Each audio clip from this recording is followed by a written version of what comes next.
Boom, എല്ലാം കഴിഞ്ഞ്, life full കഴിഞ്ഞ്, എനിക്കിനി ഒന്നും ചെയ്യാനില്ല, എൻ്റെ ലൈഫ് ഇങ്ങനെ ആയിപ്പോയല്ലോ, എന്ത് ചെയ്യും ഞാൻ? അത്രയും ബാഡായിട്ടുള്ളൊരു സിറ്റുവേഷൻ വന്ന് നമ്മൾ പെട്ട് ഇനി ഒന്നും ചെയ്യാനില്ല.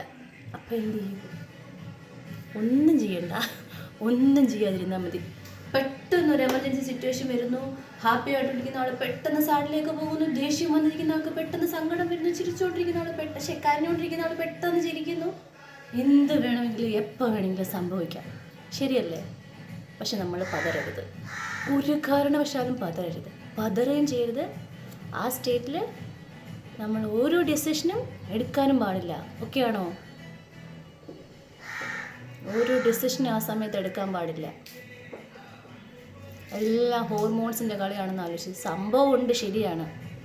പക്ഷെ എന്താണ് അത് തന്നെ, എല്ലാ ഹോർമോൺസിൻ്റെ കളിയാണ്. Think vice. ഒരു ഇഷ്യൂ വന്നു ലൈഫിൽ, എന്തായാലും വരും. രാവിലെ എണീക്കുമ്പോൾ തൊട്ടരണക്കേടായിരിക്കും. എന്ത് വന്നാലും നമ്മുടെ എനർജി സ്റ്റേറ്റിനെ നമ്മൾ, ഒരു ഹാപ്പിനെസ് എന്ന് പറഞ്ഞ എനർജി സ്റ്റേറ്റിനെ നമ്മൾ കൈവിടരുത്. ഓക്കെ, കൈവിടാൻ പാടില്ല. നമ്മൾ കൈവിട്ട് കഴിഞ്ഞാൽ പിന്നെ ആരും താങ്ങാൻ കാണുന്നില്ല. ആ പാട്ടായിരിക്കണം എപ്പോഴും മൈൻഡിൽ. ആ പാട്ടിൻ്റെ ഒരു ട്യൂൺ, വൈബ്, ഒരു ഹാപ്പിനെസ്. നമ്മുടെ സന്തോഷം നമ്മുടെ മാത്രം കാര്യമാണ്. വേറെ ഒരു പൂച്ചക്കുട്ടികൾക്കോ വേറെ ഒരു പട്ടിക്കുട്ടികൾക്കോ അതിലൊരു ഹാപ്പിനെസ് തരേണ്ട കാര്യമില്ല, ആരും ഒട്ട് ചെയ്യേയില്ല. എത്ര ക്ലോസ് ആണെന്ന് പറഞ്ഞാലും അത് നമ്മുടെ സന്തോഷം നമ്മുടെ മാത്രം കാര്യമാണ്. അത് നമ്മൾ ഉണ്ടാക്കിയേ പറ്റുള്ളൂ.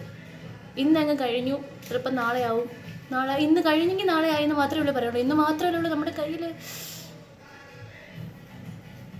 പിന്നെ വേണ്ട, വിഷമിക്കണ്ട, സന്തോഷമായിട്ടിരിക്കുക.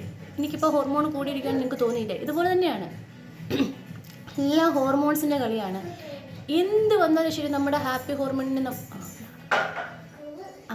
അത് രാവിലെ ഒരു ബൊമ്മായിരുന്നു. ജസ്റ്റ് ഞാനൊരു പച്ചക്കറി എടുത്ത് അറിയാൻ വേണ്ടി കൊടുത്തു, സെറ്റായി. ഇത്രേ ഉള്ളൂ. നമുക്ക് പാനിക്കാവേണ്ട സിറ്റുവേഷൻസ് പാനിക്കാവണമെന്ന് തോന്നിപ്പോവും, പക്ഷെ നമ്മൾ പാനിക്കാവാൻ പോകരുത്. എന്താ ചെയ്യേണ്ടതെന്നറിയാമോ? ആ ടൈമിൽ നമ്മൾ അത് മാത്രം അതിനെപ്പറ്റി അതിനകത്ത് നിന്ന് നമ്മൾ ആലോചിക്കുകയും വേണ്ടി ഒരു ഡിസിഷൻ എടുക്കേണ്ടത്. അതിന് വിട്ടേര്, അത് നടന്നങ്ങ് പോട്ടെ, അതങ്ങ് നടന്ന് പൊക്കോണ്ടിരിക്കണം. കുറച്ച് സമയം അതിന് കൊടുക്കുക, അത് പൊക്കോണ്ടിരിക്കട്ടെ. ഇത് കഴിയുമല്ലോ. എന്നാടാ ചുമക്കുന്നേ? കുരു വായിലിടല്ല കേട്ടോ, വെണ്ടയ്ക്കയുടെ കുരു വായിലിട്ടാണ്. അപ്പോൾ ആ സിറ്റുവേഷൻ അങ്ങ് കഴിഞ്ഞ് പോകുമല്ലോ. അത് കഴിഞ്ഞ് പോവുകയാണല്ലോ. കഴിഞ്ഞിട്ട് നമ്മളിത് മറക്കരുത്. അത് വിചാരിക്കണം നമ്മളതിനെ മറന്നുപോയെന്ന്, ആ സിറ്റുവേഷനെ മറന്നുപോയെന്ന്. പക്ഷെ നമ്മൾ ഈ സിറ്റുവേഷനെ മറക്കാൻ പാടില്ല. നമ്മൾ എന്ത് ചെയ്യണം? അനലൈസ് ചെയ്യണം, കറക്റ്റായിട്ട് അനലൈസ് ചെയ്യണം. നമ്മളിപ്പോൾ അതിനകത്താണോ? അല്ല, നമ്മളതിന് പുറത്താണ്. പുറത്ത് വന്നിട്ട് നമ്മൾ കറക്റ്റായിട്ട് അനലൈസ് ചെയ്യണം. അന്ന് എന്തുകൊണ്ട് അങ്ങനെ സംഭവിച്ചു, ഇനി അതിനെന്താണ് ഞാൻ ചെയ്യേണ്ടത്? അവിടെ നമ്മളൊരു ഡിസിഷൻ എടുക്കണോ? ഞാനിപ്പോൾ ഒരു ഡിസിഷൻ എടുക്കാൻ ഓക്കെ ആണോ? ആണെങ്കിൽ മാത്രം ആ സബ്ജക്റ്റിൽ ഒരു ഡിസിഷൻ എടുക്കുക.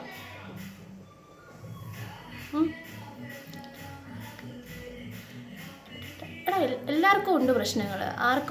ആരും പ്രശ്നങ്ങളില്ലാതെ ഒന്നും അല്ല ജീവിക്കുന്നത്. ഈ ലൈഫ് ഇത്ര കോംപ്ലിക്കേറ്റഡ് ആയി തോന്നുന്നത് എന്തുകൊണ്ടെന്നറിയാമോ? നമുക്ക് ഹാപ്പിനെസ് ഇല്ലാത്തതുകൊണ്ടാണ്. ഹാപ്പിനെസ് ഉള്ളിൽ കാണും കേട്ടോ, പക്ഷെ നമുക്കതിനൊരു ക്ലാരിറ്റി കിട്ടാത്തതുകൊണ്ടാണ്. അത് നമ്മൾ ഒബ്സർവ് ചെയ്യാത്തതുകൊണ്ടാണ്. ഒബ്സർവ് ചെയ്യണം, നന്നായിട്ട് കാര്യങ്ങൾ ഒബ്സർവ് ചെയ്യണം. ഒബ്സർവ് ചെയ്യുന്ന എപ്പോഴാണ്? ഒരു ബും എന്ന് പറഞ്ഞൊരു പ്രശ്നം വന്നു കഴിയുമ്പോൾ അതിനകത്ത് കാര്യങ്ങൾ ഒബ്സർവ് ചെയ്തിട്ട് അപ്പം തന്നെ ഡിസിഷൻ എടുത്ത് നീ അങ്ങോട്ട് പോടാ, ഞാൻ ഇങ്ങോട്ട് പോടാ, ഞാൻ ഇങ്ങോട്ട് പോയി, നീ ഇങ്ങോട്ട് പോയി. അതല്ല, നിന്നെ എനിക്ക് വേണ്ട, നീ കൊള്ളത്തില്ല, അങ്ങനെ അല്ല. നമ്മുടെ ലൈഫിൽ ഓരോ മനുഷ്യർ വരുന്നതും അല്ലെങ്കിൽ ഓരോ സംഭവങ്ങൾ നടക്കുന്നതിനൊക്കെ എന്തെങ്കിലും ഒരു റീസൺ ഉണ്ടായിട്ടായിരിക്കും. ഇത് നല്ലതോ ചീത്തയോ എന്തോ ആയിരിക്കും.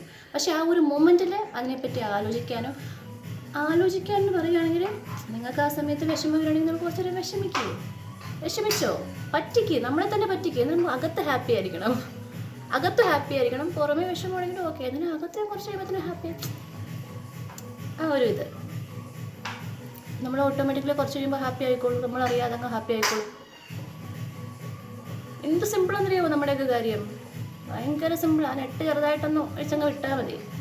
ഇങ്ങനെ പിടിച്ച് മുറുക്കി ശ്വാസം പിടിച്ച് ഇരുന്ന് ജീവിച്ച് ശ്വാസം മുട്ടി തീർത്തിട്ട് ഒരു കാര്യവും ഇല്ല. ആലോചിക്കട്ടോ. പേടിച്ചു പോയോ? ഓക്കെ, അപ്പം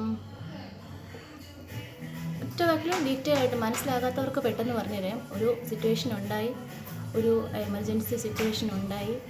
സാഡാണ്, ഹാപ്പിയാവാം, ആങ്കറാവാം, എന്ത് ഇമോഷൻസ് ആണെങ്കിലും ആ ഇമോഷൻസിൽ കൂടെ നിങ്ങൾ പൊക്കോളൂ. പക്ഷേ ആ ഇമോഷൻസിലിരിക്കുമ്പോൾ നിങ്ങൾ ഒരു ഡിസിഷനും എടുക്കാൻ പാടില്ല. ആ ഇമോഷൻസിൻ്റെ ആ ഒരു വേവ് അത് മാറിക്കഴിഞ്ഞതിന് ശേഷം ആ ഒരു സ്റ്റേജിൽ നിന്ന് മാറിയിട്ട് വെളിയിൽ നിന്നിട്ട് ആ കാര്യത്തെ നിങ്ങൾക്ക് നടക്കുന്നതായിട്ടല്ല, അത് വേറൊരു ഇൻസിഡൻ്റായിട്ട് വേറൊരു സ്റ്റേജിൽ വെളിയിൽ നിന്ന് അതിനെ ഒബ്സർവ് ചെയ്തതിന് ശേഷം മാത്രം ഡിസിഷൻ എടുക്കേണ്ടതാണെങ്കിൽ ഡിസിഷൻ എടുക്കുക. അല്ല അയ്യോ ഇത് ഇത്ര ഉള്ളായിരുന്നു നമുക്ക് ആ സമയത്ത് തോന്നുന്നു, ഇതിനാണ് ഞാൻ അന്ന് അത്ര ടെൻഷൻ അടിച്ചെന്ന് തോന്നും. ചിലപ്പോൾ ചില കാര്യങ്ങൾ അങ്ങനെ കാണുള്ളൂ. അപ്പോൾ എല്ലാത്തിനും കുറച്ച് സമയം കൊടുക്കുക. ചാടിക്കൂട്ടി ഡിസിഷൻസ് ഒന്നും എടുക്കാതിരിക്കുക. ഇന്നാരും എന്ത് പ്രശ്നം വന്നാലും ചാടിക്കൂട്ടി ഒരു ഡിസിഷൻ എടുക്കാൻ പാടില്ല കേട്ടോ, എന്നെ ഓർക്കണം. Okay okay, bye. Have a nice day. Have a nice day. Sorry have a nice day.